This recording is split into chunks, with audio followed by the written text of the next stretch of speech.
Salut les jambons vapeur, bienvenue dans ce nouveau Critic Man spécial série. Et comme pour le Critic Man sur les films, le programme est très copieux, on est sur 8 séries, d'habitude c'est aux alentours de 5, donc je vais essayer d'aller relativement rapidement. J'ai encore oublié de vous préciser que je fais un magnifique sommaire interactif disponible dans le descriptif de la vidéo. Pour ceux et celles qui n'ont pas envie de tout regarder, vous pouvez directement choisir les séries qui vous intéressent. On commence tout de suite par une nouvelle série qui s'appelle Pause de Canals, Falchuk et Murphy, qui est sortie en 2018. On est sur les années 80, on est sur les années SIDA et on est dans le monde particulier un peu queer, un petit peu spectacle de mode mais underground. On suit une bande de personnages qui vivent justement autour d'une espèce de rituel de duel de mode. Vous avez une thématique, the category is, et là tu dois t'habiller d'une certaine manière et trouver la musique et une démarche. C'est assez particulier, d'ailleurs je trouve qu'il manque des éléments pour bien comprendre le fonctionnement. En fait toute l'originalité elle vient justement de cet univers, ce genre de personnages qu'on rencontre. Notamment cette série a fait un peu parler d'elle puisque c'est la première qui a autant d'acteurs transgenres. Donc quand ça devient un espèce d'argument marketing, moi je trouve ça moche, mais en tout cas on peut que rendre hommage à ce projet en tout cas, puisqu'effectivement il y a toujours des problèmes de minorités qui n'ont pas le droit d'exister parce qu'il y a une espèce de normalité qui est imposée, et là ça permet un petit peu de dépasser ces frontières. Mais alors le problème c'est que bon, là, la série a un petit côté un peu mélo. Au bout d'un moment j'avais une sensation qui me faisait me détacher des personnages, j'avais même pas envie de connaître la suite. C'est-à-dire qu'au-delà du contexte en lui-même, on a une sensation d'un truc rabattu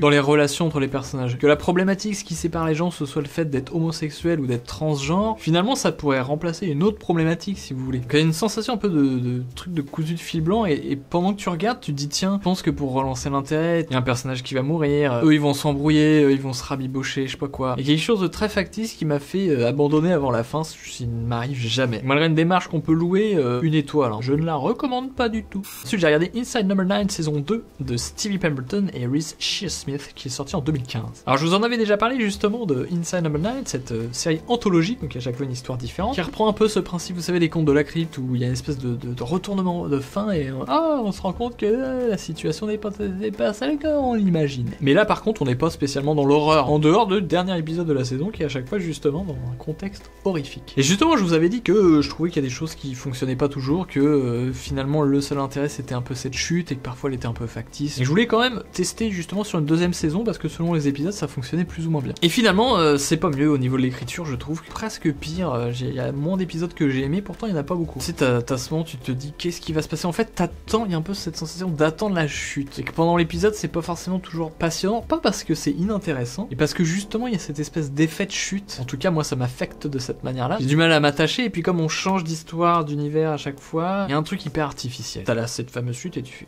oh là là. Donc je ne vais pas poursuivre, j'ai eu ma confirmation, on est sur du 2 étoiles, tant pis pour Inside Number 9. Ensuite je me suis enfin lancé dans The Leftovers, une série dont j'ai beaucoup entendu parler, c'était donc la saison 1 de Lindelof et Perrotta qui est sortie en 2014. En fait je suis presque surpris d'en avoir autant entendu parler parce que c'est très bizarre, très particulier. Alors peut-être que j'ai pas fait gaffe, que ceux qui m'en parlaient c'était des gens qui avaient des recherches un peu plus précises. J'imagine pas ça du tout comme une série grand public, vous voyez. Parce que le postulat de départ c'est que comme ça, un jour, il y a un certain nombre d'individus, je sais plus combien c'est, 80 000, qui disparaissent. 800 000 peut-être, de la planète. Mais comme ça, sans explication, on ne sait rien, là. Et du coup, on va vivre avec toute une brochette de personnages qui doivent faire face à une espèce de deuil bizarre. C'est presque magique en fait, cette disparition. On peut se demander est-ce qu'ils sont vraiment disparus, etc. Alors pour le coup, le traitement sort complètement des sentiers battus. C'est-à-dire que pour une série américaine, on pouvait très bien imaginer quelque chose de fait de manière très efficace, mélodramatique. Alors il y a un aspect forcément mélodramatique puisque les événements sont exceptionnels, mais c'est traité d'une manière beaucoup plus froide. Et d'ailleurs, j'ai eu beaucoup de mal à rentrer dedans. Franchement, au bout de 2 épisodes, j'avais envie d'arrêter. Je peux pas dire que j'ai vraiment beaucoup accroché. Même si, justement, parce que je suis allé jusqu'au bout, et des moments ça commence à prendre, il y a cette espèce d'étrangeté de flottement, te procure des sensations nouvelles, mais je suis pas tout à fait sûr de voir où ils veulent en venir. En fait, je m'accroche plus à certains personnages, mais comme parfois on peut avoir un épisode entier qui du coup s'accroche à un autre pour l'approfondir, mais s'il me parle pas, bah je me fais un peu chier. Je dirais qu'à la fin, je suis un peu plus convaincu, il me reste des images, des sensations, mais en même temps, il y a vraiment beaucoup de moments, moi en tout cas, que j'ai ressenti comme du flottement parce que je me faisais un peu chier. Donc je reste sur un 3 étoiles. On est sur mitigé, clairement. Ensuite, j'ai regardé The Last Man on Earth, la série de Will Forte saison 4 qui est sortie en 2017. On change complètement de registre. Là, on est dans la comédie un peu grasse même parfois, mais un peu pétule de la tête, notamment par son personnage principal, le fameux Tandy, qui justement est assez attachant quand même dans sa espèce de nullité. En fait, c'est quelqu'un qui a une espèce de faille en lui. C'est-à-dire qu'il a envie qu'on l'aime, il a envie qu'on le trouve super, et il est d'une maladresse folle. Donc il y a une espèce de décalage permanent avec les autres personnages. Mais en même temps, c'est pas du tout quelqu'un de froid, hein. C'est-à-dire qu'il va tout faire de manière extrême. Donc ça le rend au bout d'un moment attachant à vouloir faire des efforts. Et d'ailleurs, c'est un personnage intéressant à travers. Donc là, je suis quand même à la 4e saison, qui se transforme bien, mais sans que ce soit trop caricatural, vous voyez. On sent que c'est à travers le temps qu'il passe avec ces autres personnages qui lui renvoient d'autres choses, avec qui il y a des conflits, etc., qui le façonnent, que lui a envie d'évoluer. Alors j'avoue que cette saison 4, je m'en souviens assez peu. Alors je me souviens globalement de ce qui se passe, mais je me souviens plus trop si je me suis beaucoup marré ou si je suis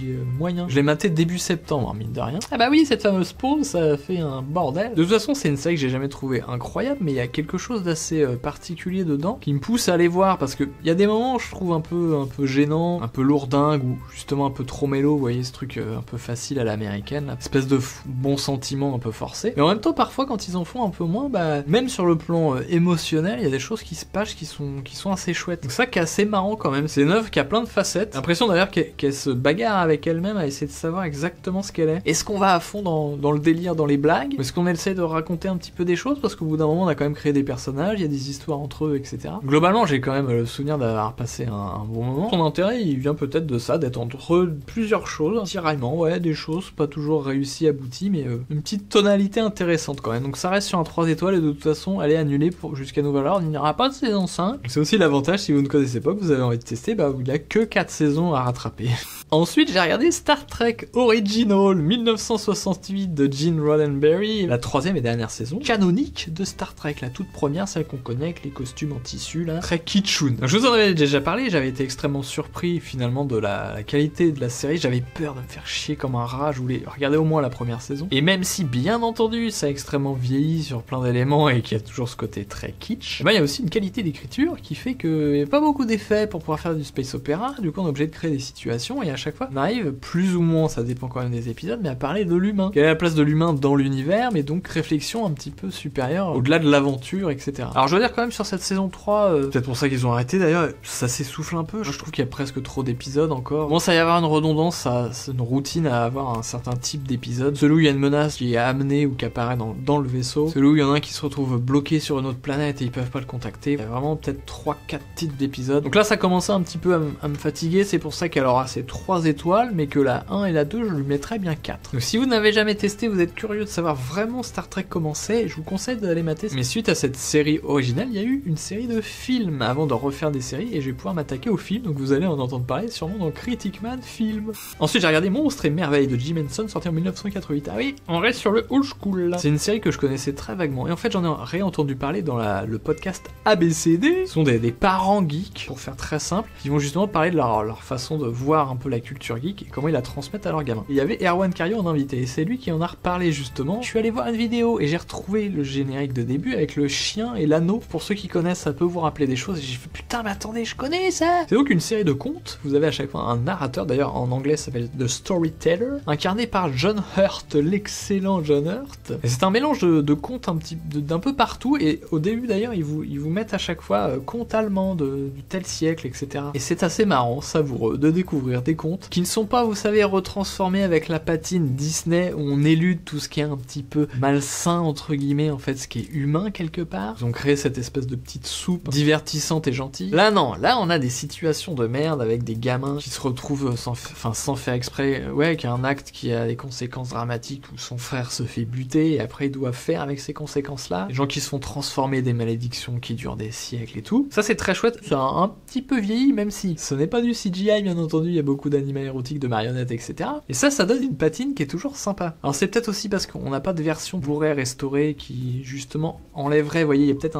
un effet aussi dû aux versions, je sais plus ce que j'ai vu, si ça venait d'une VHS ou quoi. Bref, ça peut s'accorder un peu avec l'idée de conte de toute façon. Et ce qui est marrant, c'est qu'il y a quand même pas mal d'idées de mise en scène, par exemple, il y a un mélange entre le moment de narration, puisque le mec est au coin de la cheminée avec le fameux chien qu'on voit dans le générique, et parfois ça se mélange avec l'histoire. C'est-à-dire que dans l'histoire qu'il raconte, il y a 2 personnages personnage qui parle, il y a le chien, on l'entend se moquer hors champ, et le personnage se retourne et il dit « Oh, ça va, tais-toi » et on voit le chien qui est dans l'histoire. D'ailleurs, il y a même une histoire où le narrateur lui-même est carrément impliqué, vous voyez, il a vécu le conte qu'il raconte. Donc c'est pas un truc plan-plan, vous voyez, hein, même en termes de mise en scène. Parfois il y a des décors assez grands, des monstres assez géants. Il y a des jeux de mise en scène, d'images, de décors, de jeux d'ombre par exemple, vous voyez, des silhouettes vues de profil, des choses qui sont pas du tout réalistes, et qui créent cet univers visuel merveilleux, complètement adapté. Donc Monstres et Merveilles, 4 étoiles, je vous le recommande ça. Ensuite j'ai regardé The Poutine Interviews de Oliver Stone qui est sorti en 2017, donc c'est assez particulier, c'est une série documentaire. Alors, bien entendu il y a un aspect un peu polémique derrière cette série, de donner la parole à Monsieur Poutine. En même temps, je trouve que c'est justement ce qui est intéressant, ce qui est presque sain, on va dire, c'est d'arrêter de diaboliser certaines personnes, de pouvoir essayer de lui dialoguer comme ça. Ça fait descendre une certaine tension qui peut se créer entre des pays. Justement, si on met des espèces de barrières. Alors bien sûr, il y a plein d'histoires autour du personnage, d'exactions, etc. On sait pas trop, on saura peut-être jamais d'ailleurs si c'est vraiment passé. Mais il y a quand même quelque chose de fascinant parce que Oliver Stone, il va venir lui poser des questions sur ce fameux sujet. Alors forcément, il y a un peu de langue de bois, hein, bien entendu. Mais je trouve qu'il se passe quand même quelque chose parce que même si forcément dans son discours à Poutine il y a du bullshit, au moins pour une fois on entend le point de vue d'autres personnes que les Américains. Et déjà rien que ça, je trouve que c'est assez précieux. Ça permet même de voir certains événements d'une autre perspective, même de sentir un peu une manière russe de voir les choses. Bien entendu, il faut faire le tri dans ce qui est raconté. Et c'est en ça aussi que je trouve que c'est intéressant, ça t'oblige à te dire tiens, quand lui il le raconte, effectivement ça a l'air très différent ce qui s'est passé, ou les conséquences que ça a eu. Ça te donne envie de te renseigner ailleurs et de pouvoir croiser d'autres sources. Donc j'ai mis ces 4 étoiles, hein. C'est une série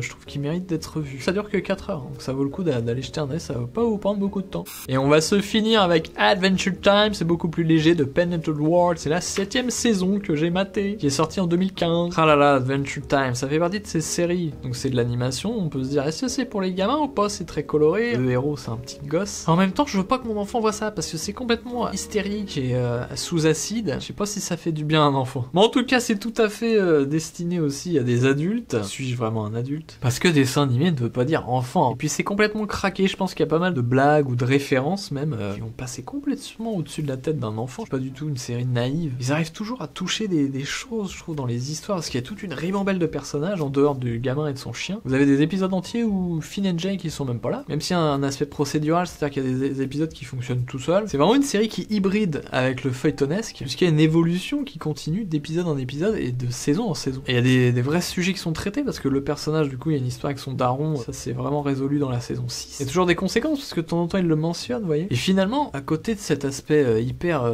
acidulé et coloré, il y a une dimension presque, pas nostalgique, mais il y a des choses un peu sombres à travers les thématiques, à travers les personnages, les situations. C'est vraiment génial, ça formule d'idées là pour le coup. C'est à la fois taré, aspect aventure, marrant, et puis touchant. Alors j'espère qu'ils sauront s'arrêter au bon moment. Moi j'ai vu la 7, mais il y en a déjà 10 qui existent. En fait la 10ème c'est la dernière, ouais. Ils ont peut-être écouté ce que je viens de dire, ils ont arrêté au bon moment. Donc on se finit en beauté avec un 5 étoiles, Adventure Time, allez-y, les yeux fermés. Voilà pour cette fois les amis, j'espère que ça vous a plu, bien entendu, vous pouvez aider, bon, est-ce que je le fais ce fameux discours, abonnez-vous, likez, machin, on s'en fout. Il y a 100 vues sur la vidéo, je vais pas vous saouler avec ça. Par contre si vous voulez vraiment me soutenir dans tout ce que je fais, il y a le fameux Tipeee.